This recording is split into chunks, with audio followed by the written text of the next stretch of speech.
వద్దు వస్తుందండి.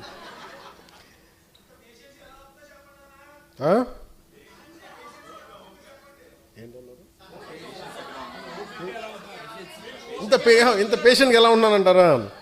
గత్యంతరం లేక.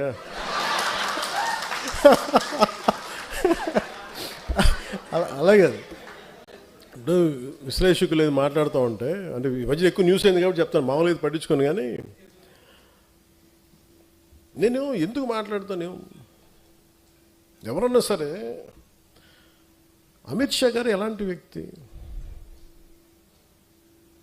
దిగ్విజయంగా 3 సార్లు భారతీయ జనతా పార్టీని అన్ని రాష్ట్రాలు, దాదాపు అన్ని రాష్ట్రాల్లో బోణీ లేని చోట బోణీలు ఖాతాలు తెరిపించి, తమిళనాడు లాంటి చోట ఒక్కొక్క కొట్టలేని ఎల్లలేని రాష్ట్రాలని కొట్టి చూపించి, కేరళ లాంటి చోట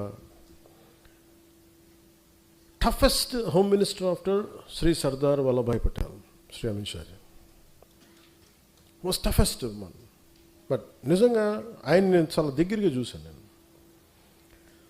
ఆయనకి నేను ఏదో చెప్పానంట, ఆయన నన్ను తిట్టారంట. ఇది వీరు విన్నారంట. వీరికన్నా మనోహర్ గారికి తెలిసిన వ్యక్తి ఆయన చెప్పి, మనోహర్ గారు చెప్పి ఆయన చెప్పారంటే వీరు విన్నారంట. నాకు ఏమనిపిస్తుంటే,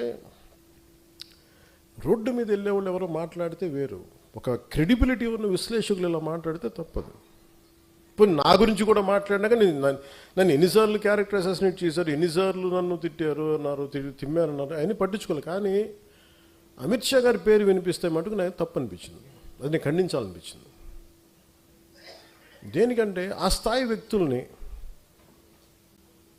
కశ్మీర్ని ఆర్టికల్ 317 రద్దు చేయించి అలాంటి పరిస్థితులను హ్యాండిల్ చేసిన వ్యక్తి, వెస్ట్ బెంగాల్ని అసలు దేశంలో ఉంటుందా లేదా భవిష్యత్తులో ఉన్న దాంట్లో నుంచి దేశాన్ని దాన్ని బయటికి తీసుకొచ్చిన వ్యక్తి, అలాంటి వ్యక్తి గురించి తేలిగ్గా మాట్లాడేస్తే మరి స్థానికంగా ఉన్న ఆంధ్రప్రదేశ్ బీజేపీ నాయకులకి ఎంత బాధ ఉందో నాకు తెలియదు. కానీ ఎందుకంటే ఇద్దరే మాట్లాడారు అమిత్ షా గారి గురించి మాట్లాడితే. ఇంతమంది ఎమ్మెల్యేలు ఉన్నారు, ఎంపీలు ఒక్కళ్ళు మాట్లాడాల, ఖండించలా. కనీసం ఇది నేను నాకున్న వారికి ఉన్న గౌరవంతో నేను ఖండించాల్సి వచ్చింది. దానికి మీరు స్పందించారు బీజేపీ కంటే, దానికి చాలా మీ అందరికీ మనస్ఫూర్తిగా నా ధన్యవాదాలు తెలియజేసుకున్నాను.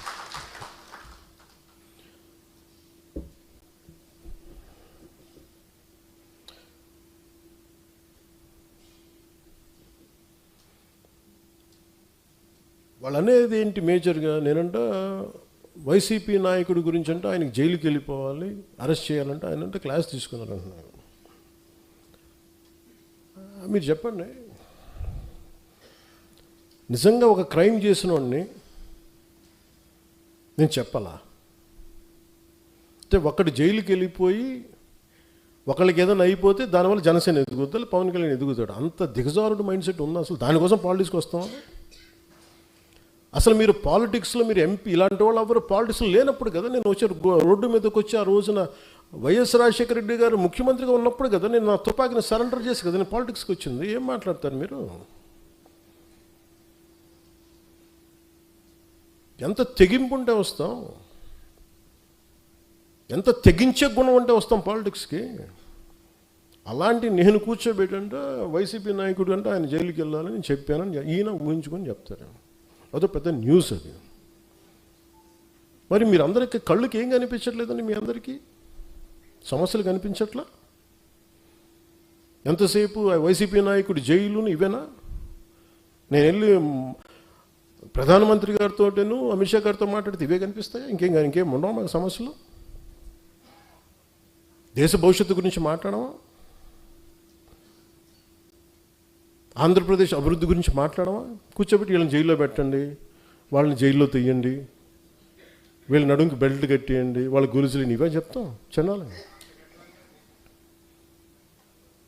అయినా వాళ్ళకి చెప్పాలా? వ్యవస్థకి నేను చెప్పాలా? ఏసీబీ కోర్టులోనూ వాళ్ళకి క్రైమ్స్ లేవా? రిజిస్టర్ అవ్వలేదు, వాళ్ళు కోర్టులకు వెళ్ళవు, కోర్టులు పనిచేయట్లేదు, కోర్టులకు మేము చెప్పాలా? సుప్రీంకోర్టు జడ్జిలకు తెలియదా ఎవరు నేరం చేశారు, ఎవరు చేశారని తెలియదా? మేము చెప్పాలా?